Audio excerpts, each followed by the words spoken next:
Hey everybody, it's Jason Blaha here. Now that my two informative videos are done for the day, it's time to talk about current events in the online fitness community. But actually we're going to make this one a bit informative, because people informed me that Brandon Carter does not know the way of progressive overload. Spit on the non-believer. Alright guys, so let me put on my +5 hat of weaponsmithing, work on skill in my crafting a little bit, and let's talk about this. Now I did appreciate that early on in there, he has a girl in there doing curls, and he comes in and tells her that, what are you doing? And she's like, I'm working on increasing my progressive overload. And he goes, well, you don't have to increase the weight. And she slapped him, and it turned into a Thug Life meme. My queen, she knows the way. She slapped the shit out of him.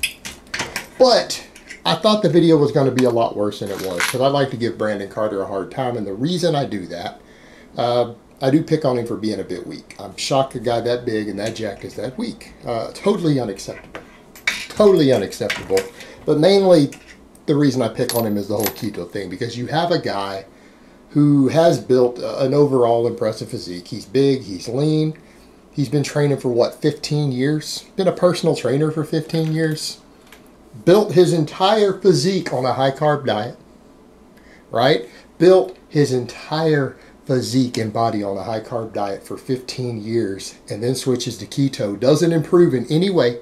He does not look any bigger, any leaner. He's made zero improvements after going on a ketogenic diet, and then starts selling books on it and marketing a diet that we know, based upon all the scientific research, is probably the worst diet for lifters to follow. All right, if you're 250 pounds overweight, you need to lose more than 100 pounds and you're insulin resistant. All right, ketogenic diets have their place for that. You know, if you weigh 350 pounds and you're a female who's 5'2", okay, I get it. But if you lift weights, it's the worst diet ever invented. Study after study after study has shown it. Worst diet for muscle retention. Worst diet for fat loss on a calorie for calorie basis. All right, this is the evidence is overwhelming from the metabolic ward. High carb diets are superior for people who lift weights, which he demonstrated for 15 years, and he switches over. So I'm going to give him hell for that. He did it as a marketing ploy, and it hurts people. It's not a safe diet. Now that aside, he jumps up talking about progressive overload. But it was a clickbait title, so that's why I had to, again, start off the way that I did. It was a clickbait title, because when he got into the video, he didn't actually disagree with progressive overload. In fact, it was actually a decent video. I agreed with probably 80% of what he said in the video. Only two things am I going to really deviate from. Number one, he said, well, you can't just keep adding weight forever and getting strong forever. Actually, yeah, you can. You can keep getting stronger for a decade. And he's like, well, because I'd be benching 1,000 pounds. Well, no, but Brandon, the amount of time you have training and at your size, you should be benching over 400. I don't think that would be unreasonable. And there are guys who bench 600-700 pounds. They've added weight for a decade or more. Of course you can. And noobs can add weight continually. All right, most novices on a proper program, they don't stall on their strength gains. They add at least strength every week, if not more frequently. It's not uncommon for guys to get well above a 200 bench on work sets. I'm talking 5+ reps, pause bench, well over 300 on squats, well over 400 on deadlifts, things like that before they stall. So yeah, for most people, which is going to be most of our audience out here, for anyone on Fitness YouTube, 80 to 90% of people listening have not finished out their noob gains at any given time. So yeah, those people can keep adding weight to the bar for months, if not a year or longer from where they are now. The vast majority can. More advanced lifters can still keep adding weight, just going to be on a monthly basis, right? They're not going to do it every workout. They're not going to do it every week. But you know what? Adding a little weight to the bar every month, totally doable. I'm going to disagree there. And I'm going to disagree with the point about workload density, but that's only because the research has shown that workload density doesn't actually work. In other words, cutting rest times doesn't increase muscle mass. But the thing that he said, he actually brought home the proper points of progressive overload. Progressive overload isn't just adding weight to the bar. It's increasing your workload. It's either through increasing tension, which again is either weight on the bar, or, as he pointed out, sometimes using tighter form or a longer range of motion will actually increase tension with the same weight. That's true. which is why I talk about good form, guys. In fact, good form is usually the best way to add strength on most exercises, because you hit those terminal ranges of motion. You sometimes force yourself to get stronger in the weakest link. That carries over in terms of joint angle specificity, and that actually lets you add muscle, but it lets you add more weight to the bar over time more effectively. All right, so tighter form, more tension. He talked about adding sets, adding reps, adding volume. Yeah, that's all proven methods of increasing overload. That is part of progressive overload. You can do it through purely weight if you're willing to go slow enough. But any adjustment in volume is an increase in workload, because when we talk about progressive overload, you're talking about progressive workload. We are talking about progressive workload. That's what it is, and it can be done through any of those methods.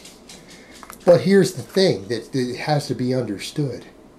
If you take on your bench press, let's say you're able to do 5 reps with 225. Let's say you tighten up your form and then you learn to do all 5 of them pause. Then you get to 6 reps, then 7 reps, then 8 reps. Then you get to where you can do 2 sets with 8 reps, because maybe you could only do 5 rep sets on the earlier sets. So you add progression while keeping the same weight on the bar, but you did get stronger. I promise you, your max went up. In other words, if you go from touch and go 225 for 5 reps to pause reps for 225, you probably added 5 to 10 pounds to your max right there, if you were to go heavy. Same thing, you get to where you can do 8 reps with your old 5 rep max, your 1 rep max is probably going to go up another 5 to 10%. So if your max was 275, you're probably benching close to 300 now. So the thing is of saying, well, you can't just keep going up in weight. Well, actually, yeah, you can, because your strength will go up proportionate to those things, particularly on the lifts that you are building the work capacity on. They will get the best carryover to those. Now you get stronger on dips, you get stronger on overhead press, your bench will probably go up too, because the same muscles are involved.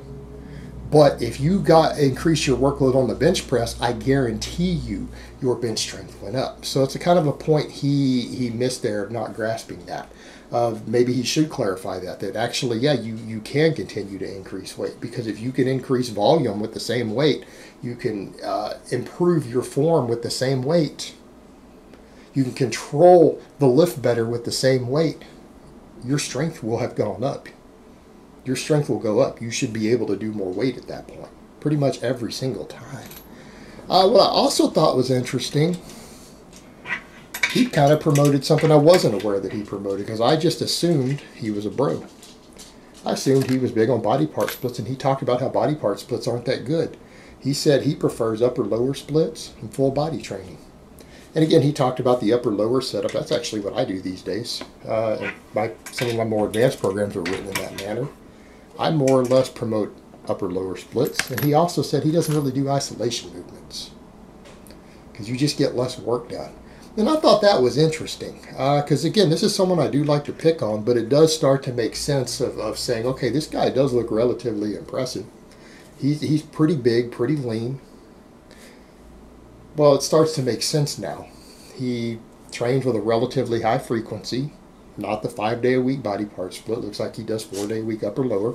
Every muscle gets worked twice a week. Well, we know that's pretty much ideal based upon the available data for intermediate and advanced lifters. Hitting each muscle twice a week directly seems to produce the best overall size gains. That's what the scientific data is showing. Scientific data also shows that compound movements generally add more muscle mass than isolation movements. He does all compound movements. And that's what he seems to be demonstrating in the videos: bench press, flat bench, incline bench, overhead pressing, weighted dips, weighted chin-ups. Well, that makes sense. If he's training in that sort of training protocol, he does focus on increasing volume, good technique over time. He's been training over a decade using almost exclusively big compound movements. It kind of makes sense as to where he's developed his physique. But the thing is that it was kind of a clickbait title saying, well, progressive overload doesn't work. Well, it does actually. And the same thing can be applied. People need to remember that. You can actually follow the linear programming even as an advanced lifter. It's just that you have to understand you're going to be micro-loading. That's where people start using fractional plates. And it all works just as well. You can do the rep sort of systems he's discussing, adding volume, or you could do it with straight weight. You could do similar reps and sets for very, very long periods of time and micro load your way up. As long as you're paying attention to your programming, of course you can continually add weight. You might be doing half-pound and 1 pound jumps. But yeah, you can totally do it. And it's been done by many, many serious lifters. But the other methods work as well. The whole point, though, is that progressive overload is the key to size and strength. Focusing on big compound movements at the right frequency, the right volume, that's the key to size and strength, but it's all progressive overload. The only other caveat I would have, though, with what he said is he talked about workload density. He didn't call it that. He just said reducing rest times. What do we know about workload density? It doesn't work. Years ago, I promoted the same idea and said, you know what? Yeah, if you cut rest times, it will increase workload density. It's a form of progressive overload, right? I said that years ago. Scientific data shows that's actually not the case.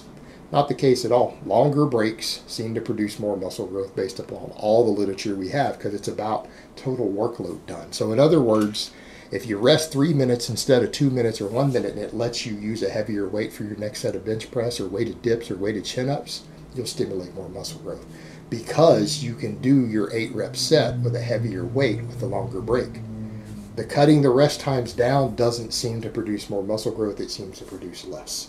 And that's just what the scientific data is showing. That all the extra metabolic fatigue we thought you'd get from the shorter rest times doesn't actually pan out into long-term muscle gain. So everything else he said as far as progressive overload is correct, barring cutting down the rest times. That's incorrect based upon the data, but he was right. Yeah, increasing weight or improving your technique, which will do the same thing as increasing tension on the muscle. I mean, sometimes that's the same as adding 5 pounds to the bar as far as the tension on the muscle is concerned. So he's right about that. That's intensity. Increasing volume by doing more reps with the same weight also works. And increasing the number of sets you do. Those are all forms of progressive overload. Every one of them will stimulate new muscle growth and new adaptation. So he actually got that stuff right, in spite of the fact that he came in and said at the start that progressive overload was BS. But at the end of the day, he actually does believe and promote progressive overload, high-frequency training, training almost exclusively, if not exclusively, with big compound movements. Yeah, that's the key to muscle growth. That's the key to getting big and strong. But he needs to drop that ketogenic diet BS. All right, guys, but that's really all I have to say on that today. I hope it's been informative, and I will talk to you guys next time.